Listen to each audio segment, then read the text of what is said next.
India TV 9 news Maharashtra. Solapur दक्षिण तालुक्यातील बोरामणी येथे विहीर ढासळून 2 जण यात सापडल्याची प्राथमिक माहिती समोर येत आहे।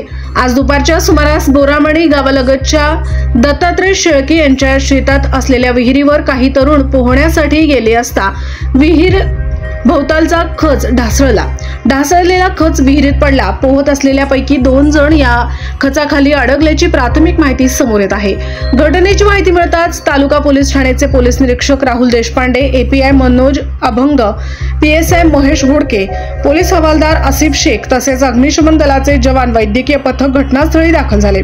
त्याचबरोबर बोरामणी गावचे गावकरीही घटनास्थळी धाव घेतला। दक्षिण तालुक्याचे तहसीलदार किरण जमदाडे हे देखील घटनास्थळी दाखल झाले असून ढासळलेल्या खचाखाली किती जण अडकले हे अद्याप स्पष्ट झालेले नाही।